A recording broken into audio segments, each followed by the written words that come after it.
2 गवार और एक मॉडर्न बहू की पहली रसोई।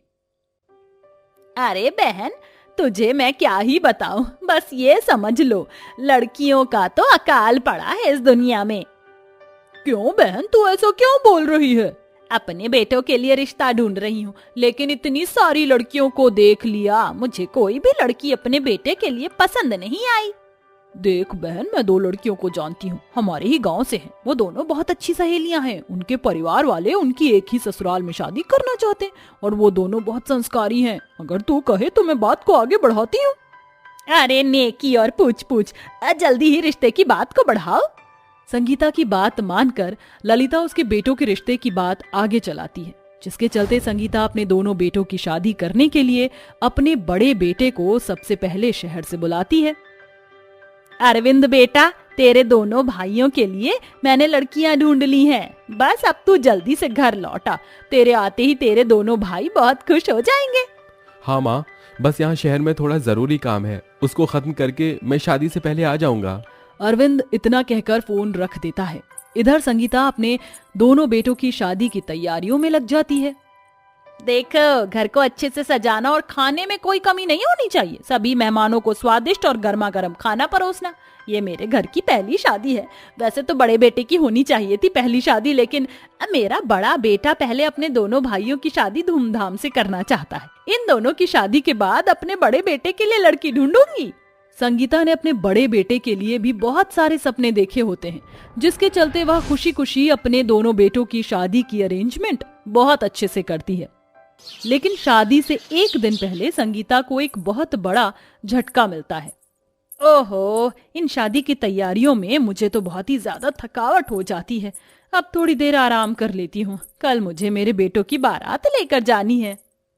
संगीता जैसे ही अपने कमरे में आराम करने के लिए पहुंचती है, अचानक ही उसके घर के दरवाजे की बेल बजती है। ओहो, इस समय कौन आया है? अब इतने सारे मेहमान हैं, लेकिन कोई दरवाजा खोलकर ये नहीं देख सकता कि दरवाजे पर कौन आया है। लगता है मुझे ही जाना होगा। संगीता जैसे ही दरवाजा खोलती है, दरवाजे पर उसका बड़ा बेटा खड़ा होता है। अरे बेटा, तू आ गया। तेरा कब से मैं इंतजार कर रही थी। भगवान का शुक्र है, तुझे देखते ही देख जरा मुझे कितनी खुशी हुई है। संगीता बहुत खुश थी, लेकिन तभी उसकी नजर अरविंद के साथ खड़ी हुई एक मॉडर्न ड्रेस पहने हुए लड़की के ऊपर पड़ती है। बेटा, ये कौन है? माँ, ये मेरी वाइफ है। लेकिन तूने तो कहा था कि... माँ, अब यही खड़ा करके रखोगी तो मैं आपको कैसे समझाऊंगा सब कुछ? आप हमें अंदर नहीं बुलाओगी क्या? संगीता अपने बेटे और उसकी मॉडर्न वाइफ को घर में बुला लेती है। ये इतनी जल्दी हुआ माँ कि मैं आपको बता ही नहीं पाया। मुझे माफ कर देना माँ। कोई बात नहीं बेटा, वैसे तेरी पसंद बहुत सुंदर है, बस कपड़े थोड़े ज्यादा छोटे हैं। हाँ हाँ माँ, मैं समझ गया। मैं सुबह तक निकिता को समझा दूंगा। अरविंद अपनी पत्नी निकिता को अपने कमरे में ले जाता है।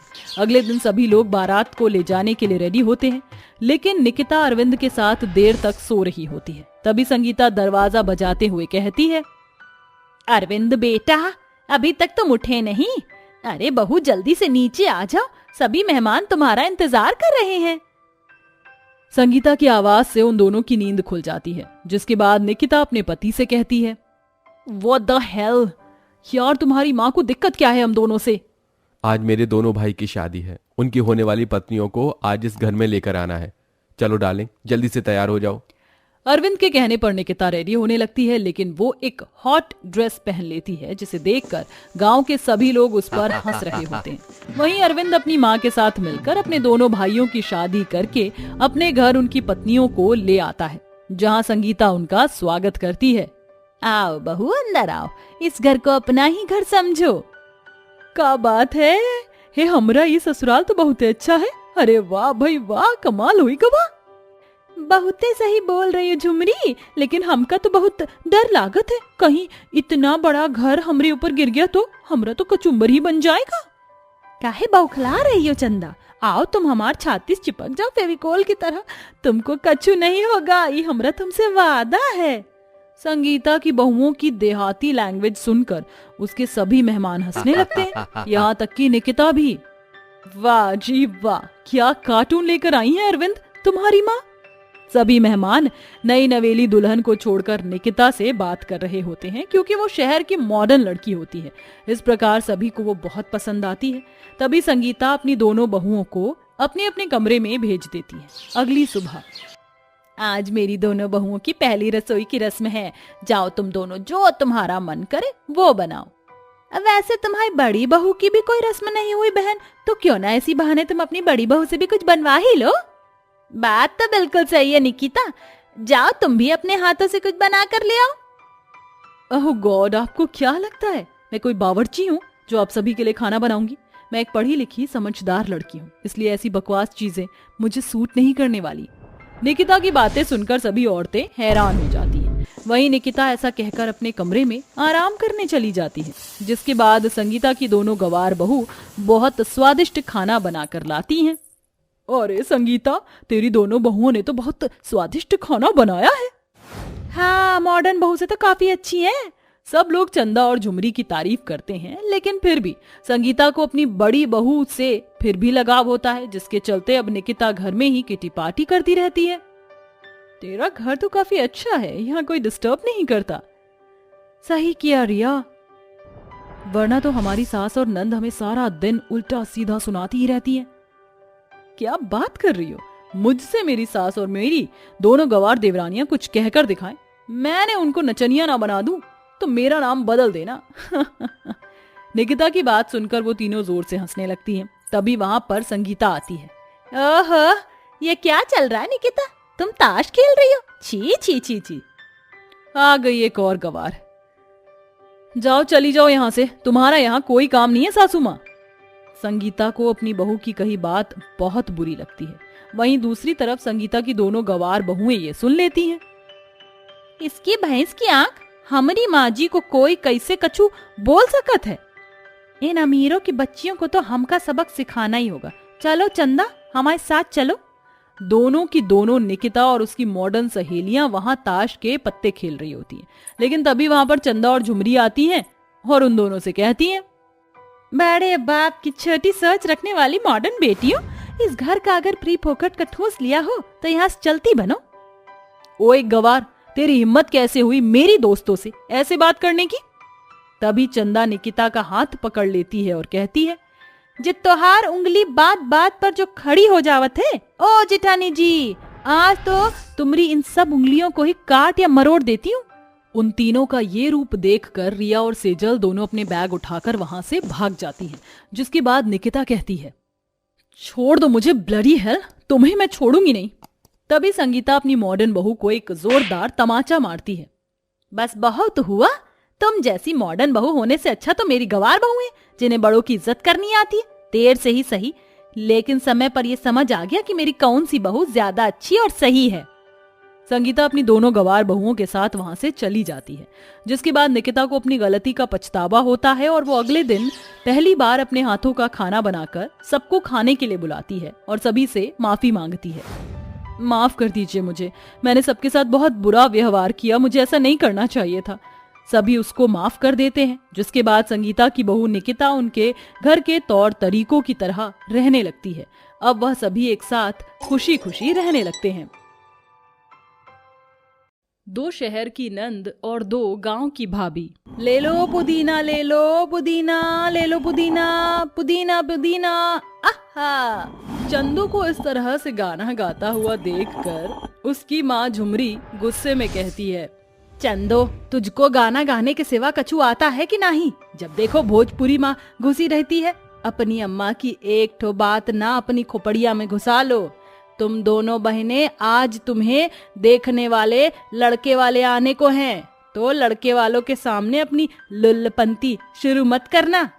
अरे तुम टेंशन नहीं आओ मत अम्मा, हम एकदम चुप रहेंगे। कहो तो जुबान पर चेपी लगा ले। अभी जाकर तुम दोनों बस तैयार हो जाओ।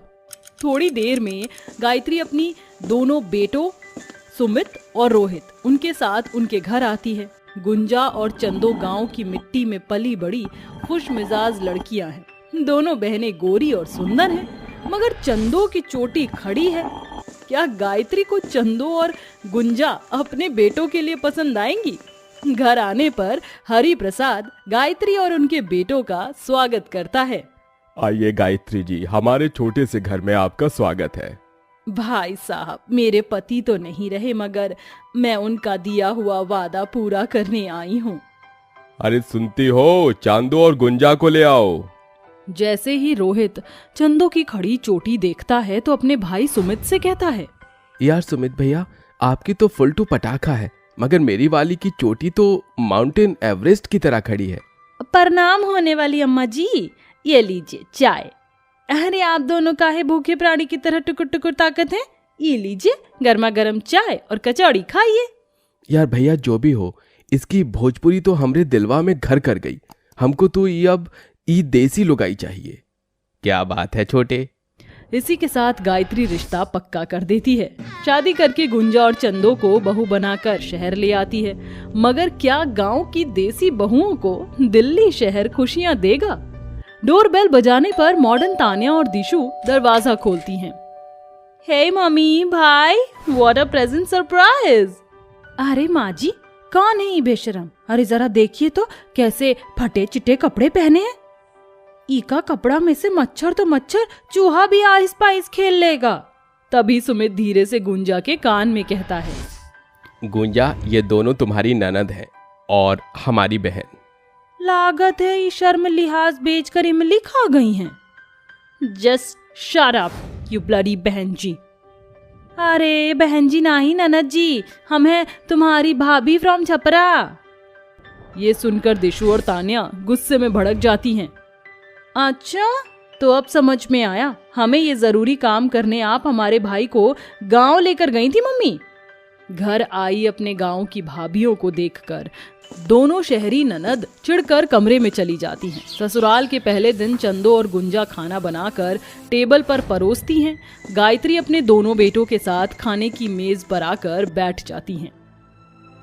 चंदो बहू, जाकर अपनी ननद को नाश्ते के लिए बुला लाओ। चंदो जैसे ही कमरे में आती है जहां तान्या और दिशु मेकअप कर रही होती हैं, चंदो कमरे के अंदर आ जाती है। अरे क्या बात है, हमारी सहरी ननद बड़े जोरों शोरों से लिपाई पुताई कर रही हो। अपनी गवार भाभी को अपने सामने खड़ा देखकर दिशु उस पर चिल्ला पड़ती है। तुम्हारी हिम्मत कैसे हुई बिना हमारी परमिशन के हमारे कमरे में आने की? आइंदा अगर बिना हमसे पूछे हमारे कमरे में आई ना, तो तेरे सर पर ये जो एंटीना खड़ा है ना, इसे उखाड़ कर फेंक दूंगी। ऐसा मत करना दिशु, हमारी गवार भाभी की खड़ी चोटी चलते फिरते हैंगर का काम करती है। ये सब सुनकर बेचारी चंदो आंखों में आंसू लिए जहां उसका पति रोहित उसे परेशान देखकर उससे पूछता है। चंदो उसे सारी बात बताती है, जिसके बाद रोहित उसे एक पार्लर लेकर जाता है जहां उसके बाल ठीक हो जाते हैं। घर जाकर चंदो अपनी दोनों शहरी ननद से कहती है, क्या हुआ हमरी शहरी ननद, हमरे बाल देखकर तुम्हारे गुर्दे लाल काहे पड़ गए? गुस्से में आकर तान्या चंदो पर हाथ उठाती है। तो कौड़ी की देहाती हमें चिढ़ाएगी, तुझे तो मैं बताती हूँ। नहीं नहीं ननद जी, ई गलती नहीं करना, काहे कि ई तुम्हारी ककड़ी जैसी कलाई में इतना जान नहीं जितना देसी घी में है जो हम गांव में खाए हैं। और हमका एक तो बात बताओ, तुम दोनों बहन फायर काहे रहती हो? कहो तो तुम्हारे लिए फायर ब्रिगेडियर मंगा दे। वो फायर ब्रिगेडियर होता है, बिगड़े डियर नहीं, गंवार कहीं की। इसी तरह से वक्त बीतता जाता है। तान्या और दिशु अक्सर अपने शहर से होने का घमंड अपने गांव से आई भाभियों पर दिखाती है और गंवार कहकर उनकी बेइज्जती करती हैं। मगर चंदो और गुंजा भी उनका जमकर मुकाबला करती हैं। इसी बीच में तान्या का बर्थडे आ जाता है। वो अपने सभी दोस्तों को बर्थडे पार्टी में इनवाइट करती है। हैप्पी वाला बर्थडे हमारी प्यारी ननद जी। तुम दोनों के बर्थडे विश की कोई जरूरत नहीं। आज मेरे फ्रेंड्स आने वाले हैं, उनके सामने अपनी गंवारों वाली लैंग्वेज की डिक्शनरी मत खोलना। Understand? You better understand. Gunja, चल हम दोनों भी इन शहर वालों को दिखा देते हैं कि गांव वाले इनसे कम नहीं। हाँ, और वैसे भी हमको शहरी रंग में देखकर हमारी ननद भी खुशी के मारे टमाटर के जैसे लाल हो जाएगी। शाम होते ही पार्टी स्टार्ट हो जाती है। चंदो और गुंजा अपनी ननद की अलमारी से उनके कपड़े निकाल कर पहन लेती हैं और सैंडल भी पहन लेती हैं। इसके बाद वो जैसे तैसे मेकअप शुरू करती हैं। अरे ई मेकअप करे माँ तो हमको हमारी अम्मा याद आ गई। एक जगह पाउडर ज्यादा हो जाता है तो एक जगह कम हो जाता है। अरे जल्दी जल्दी मेकअप लपेट और नीचे चल। दोनों गवार भाभियां ढेर सारा मेकअप लपेट कर पार्टी में आती हैं, जहां तान्या के सभी दोस्त उन दोनों पर जोर जोर से हंसने लगते हैं। Tanya, look at this funny guy, ऐसी लग रही है जैसे एशियन पेंट लपेट कर आ गई हूँ। अरे बताओ हमारी प्यारी नंद जी, कैसी लग रही है तुम्हारी भाभी? बिजली गिरा रही है ना? तुम्हारी गांव की भाभी को देखो, सब कैसे ना के फाड़ फाड़ के हमको ही देख रहे हो। तान्या, ये दोनों तेरी भाभियां हैं। हेलो भाभी जी। हेलो हेलो हमारी ननद की सहेली, हाउ डू यू डू? तुम हमारी ननद से बातें करो, हम बाकियों से मिलकर आते हैं। फिर तान्या की दोनों भाभी पार्टी में इधर उधर घूमने लगती है, मगर हाई हील पहनकर उनसे चला नहीं जाता। तभी गुंजा गिर जाती है। अरे मोरी मैया, ये ससुरी सैंडलवा तो भरी पार्टी में हमारी इज्जत का कचरा कर दिया। यार तान्या, तेरी देसी भाभियां तो एकदम अलग पीस हैं, या फिर ये कहूँ कि एकदम डिफेक्टिव पीस है। एक एक करके तान्या के सभी दोस्त उसकी भाभियों का मजाक बनाते हुए वहां से जाने लगते हैं। तभी तान्या गुस्से में अपनी दोनों भाभियों पर भड़क जाती है और सबके सामने उन पर चिल्ला देती है।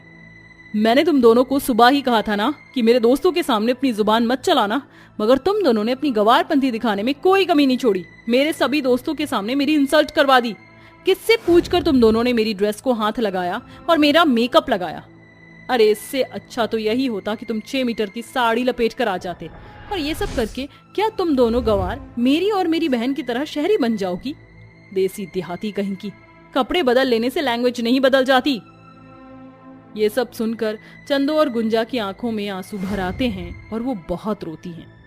बस बहुत हुई गवा ननद जी, अरे हमने तो ये सब इसलिए किया ताकि तुम खुश हो सको, मगर सबन के सामने तुमने हमारी बहुत इंसल्ट की। अब बस अंग्रेजी माँ किटपिट करने से कोई शहरी बाबू नहीं बन जाता।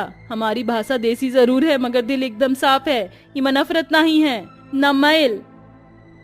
हमें लगता था कि तुम बदल जाओगी, मगर हमसे गलती हुई गई। अब हम चलते हैं, काहे कि दिल्ली शहर हम दोनों देसी भाभियों को रास नहीं आया। जय राम जी की। ये कहकर चंदो और गुंजा वहां से जाने लगती है। तभी तान्या को अपनी गलती का एहसास हो जाता है और वो अपनी भाभियों के आगे हाथ जोड़कर उनसे माफी मांगती है।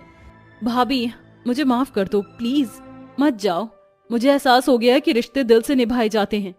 अपनी ननद के माफी मांगने पर दोनों भाभियां उसे गले से लगा लेती हैं और उस दिन के बाद से तान्या और दिशु अपनी भाभियों के साथ खुशी खुशी रहने लगती हैं।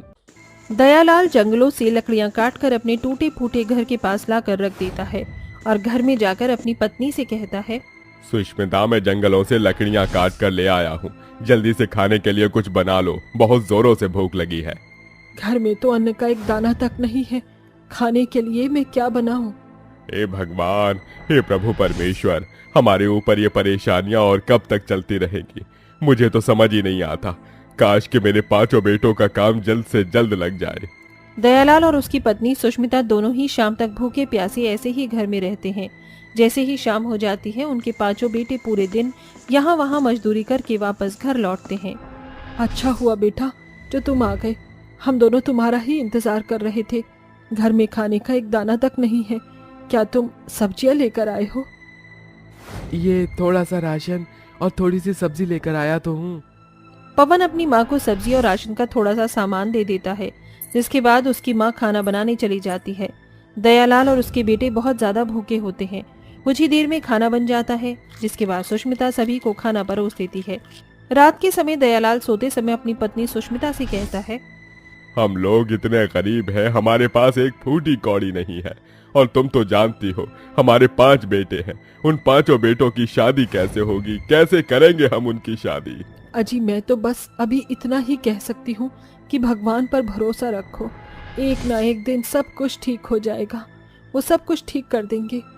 सुष्मिता और दयालाल दोनों सो जाते हैं। अगले दिन दयालाल फिर से जंगलों में लकड़ियां काटने चला जाता है और उन लकड़ियों को बाजार में जाकर बेच देता है। इसके बाद वो रास्ते से आ रहा होता है कि तभी उस रास्ते से एक पंडित उसे मिल जाता है। अरे दयालाल, कहाँ जा रहे हो? मैं तो तुम्हारे घर पर ही आ रहा था। पिछली बार जब तुम मुझसे मिले थे तो कह रहे थे कि तुम्हारे 5 बेटों के लिए लड़की ढूंढनी है। देखो, लड़कियां तो मुझे मिल गई हैं, लेकिन बहुत ज्यादा गरीब परिवार से हैं। दहेज और बाकी का कुछ सामान मिलना तो मुश्किल होगा। अरे पंडित जी, कैसी बातें कर रहे हो? मैं ही कौन सा अंबानी हूँ जो अपने बेटों के लिए अमीर खानदान का रिश्ता देखूं? मुझे तो गरीब लड़कियां मंजूर हैं। मैं खुद चाहता हूँ कि मंदिर में ही अपने बेटों की शादी करवाकर अपने घर बहू ले आऊं। पंडित दयालाल की बात समझ जाता है, जिसके बाद वो दयालाल और उसकी पत्नी सुष्मिता को लड़की दिखाने के लिए लड़की वालों के घर पहुंच जाता है। दयालाल और सुष्मिता को वो पांचों बहनें पसंद आ जाती हैं, जिसके बाद वो उनकी शादी अपने बेटों से कर देते हैं। जैसे ही दयालाल की 5 बहू घर पर आती हैं, उसकी पत्नी सुष्मिता उनसे कहती है, मैं जानती हूँ कि तुम्हारी भी बहुत सारी ख्वाहिशें होंगी, लेकिन हम लोग भी बहुत ज्यादा गरीब हैं। यही अब एक घर है जहाँ तुम्हें गुजारा करना पड़ेगा। अरे माँ जी, आप कैसी बातें कर रही हो? हम भी तो गरीब परिवार से हैं। गरीबी में रहना हम 5 बहनों को बहुत अच्छे से आता है। बचपन से ही हम गरीबी में ही तो रहे हैं और बचपन से ही हमने गरीबों को बहुत करीब से जाना है। आपको परेशान होने की जरूरत नहीं है। हमें आप लोगों के साथ रहने में कोई आपत्ति नहीं है। आखिर ये भी तो हमारा ससुराल है और हम 5 बहनें मिलकर कोशिश करेंगे कि इस घर को हम स्वर्ग बना सकें। अपनी 5 बहू की बातें सुनने के बाद सुष्मिता को बहुत खुशी मिलती है। उसकी आंखें भर आती हैं। चलो, अच्छी बात है, इस घर में समझदार बहुएं तो आई। उस दिन जैसे ही उन 5 का गृह प्रवेश होता है, अचानक से उनके घर की दीवार पूरी की पूरी गिर जाती है। ये देख सुष्मिता हैरान रह जाती है। हे भगवान, ये सब अभी ही होना था। अब क्या करें? अब तो हमारे पास इतने पैसे भी नहीं है कि हम इस दीवार को दोबारा से बनवा सकें। कोई बात नहीं माँ जी, ये सब तो होता ही रहता है। लेकिन बहू, ये सब आज ही होना क्यों था? अब रात को हम सब कैसे सो पाएंगे? घर जंगल के पास था, जिसकी वजह से उन्हें रात को टूटी हुई दीवार वाले घर पर सोने में बहुत ज्यादा दिक्कत होती है। अगले दिन जब सवेरा होता है तो सुष्मिता की 5 बेटियां उसी दीवार को फिर से खड़ा करने की कोशिश करती हैं, लेकिन बिना सीमेंट की वजह से वो दीवार बन ही नहीं पाती। कोई बात नहीं, हम पैसे कमाने की कोशिश करेंगे और इस दीवार को फिर से खड़ा कर देंगे। उसके लिए हमें काम मिलना भी बहुत जरूरी है। चलो फिर कहीं काम ढूंढने चलते हैं। हाँ, बिना काम ढूंढे तो पैसे आएंगे नहीं। चलो चलते हैं। वो 5 काम ढूंढने के लिए फिर से निकल जाते हैं, लेकिन हर बार की तरह इस बार भी उन्हें कोई काम नहीं मिलता, जिसकी वजह से उन्हें कई दिन तक काफी परेशानी उठानी पड़ती है। बारिश का पानी भी घर में यूं ही आने लगता है, जिससे परेशान होकर एक दिन उर्वशी के दिमाग में एक आइडिया आता है।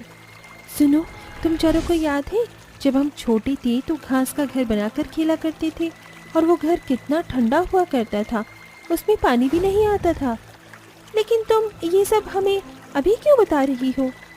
समझ गई उर्वशी, ये कहना चाहती है वो कि अब हम लोग अपना एक घास का घर बनाते हैं।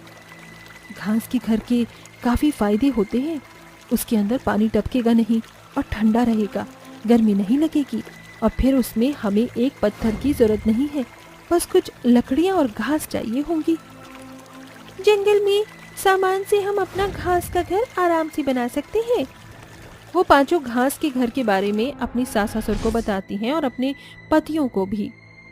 तुम ये कैसी बातें कर रही हो? भला ऐसा कुछ हो भी सकता है? कोशिश करें तो बहुत कुछ हो सकता है। हमें अपनी बहू के मुताबिक घास का घर बनाने की कोशिश करनी चाहिए। दयालाल के कहने पर उसके 5 बेटे मान जाते हैं, जिसके बाद वो सभी जंगल से लकड़ी और घास ढूंढने निकल जाते हैं। लेकिन पूरे दिन जंगल से घास ढूंढते हुए भी उन्हें कहीं भी घास नहीं मिलती। सुबह से यहाँ शाम हो गई, लेकिन हमें कहीं घास ही नहीं मिल रही। अब क्या करें? अब तो घर जाने के अलावा और कुछ बचा ही नहीं। चलो घर ही चलते हैं। हाँ, समय भी बहुत हो गया है, अब हमें यहाँ से चलना चाहिए। वो सभी निराश होकर वापस घर की तरफ लौट रहे होते हैं, लेकिन दयालाल सभी से कहता है, तुम सब घर चलो, मैं अभी इतनी जल्दी हार नहीं मान सकता। लेकिन पिताजी, आप अकेले जंगल में घूमोगे तो ठीक नहीं है। जंगल रात के समय खतरों से खाली नहीं होता। मेरी चिंता मत करो, मुझे कुछ नहीं होगा, तुम सब घर जाओ। दयालाल के कहने पर उसका पूरा परिवार वापस लौट जाता है, जिसके बाद दयालाल जंगल में यहाँ वहाँ घास ढूंढता रहता है, लेकिन उसे घास कहीं भी नहीं मिलती। तभी उसे एक भेड़िया की चिल्लाने की आवाज आती है। जैसे ही वो पलटकर देखता है, उसके पीछे एक बहुत भयानक भेड़िया खड़ा होता है। दयालाल उसे अपनी जान बचाने के लिए बहुत तेज भागता है। वो भेड़िया भी उसके पीछे पीछे भागता है। उसके बाद दयालाल अचानक से एक गड्ढे में लुढ़कता हुआ चला जाता है। अरे ये क्या, ये कौन सी जगह है, मैं ये कहाँ आ गया? वो गड्ढा नहीं बल्कि एक गुप्त गुफा थी जिसके अंदर बहुत सारी घास रखी होती है। अरे वाह, आखिरकार मुझे घास मिल ही गई। अब मुझे अपने पूरे परिवार को इसके बारे में बताना होगा। दयालाल बहुत ही सावधानी से उसे गुफा के अंदर से बाहर निकालता है। जैसे ही उसे ये पता चलता है कि वो भेड़िया जा चुका है, वो फौरन अपने घर लौटने वापस आ जाता है और अपने पूरे परिवार को उस गुफा के बारे में बताता है। इसके बाद दयालाल का पूरा परिवार गुफा के अंदर से सारी घास निकाल कर ले आता है। वो सभी मिलकर घास का घर बनाना शुरू कर देते हैं। दयालाल की 5 बहू बहुत मेहनत करती हैं, तब जाकर वो बहुत सुंदर सा घास का घर बनाकर तैयार कर लेती हैं। ये घर तो बहुत ही प्यारा लग रहा है। आखिरकार उनका सपना पूरा हो ही जाता है। वो उस घास के घर में रहने लगते हैं, जिसके बाद सुष्मिता और दयालाल की 5 बहू मिलकर और घर बना लेती हैं और उन्हें किराए पर छोड़ देती हैं, जिसके चलते उन्हें महीने का कुछ पैसा उस घास के घर से मिल ही जाता है। और अब वो घास उन्हें बहुत लक्की साबित होती है, क्योंकि दयालाल के 5 बेटों को बहुत जल्द नौकरी भी मिल जाती है। अब उनकी सभी परेशानियां धीरे धीरे खत्म हो जाती हैं और वो खुशी खुशी रहने लगते हैं।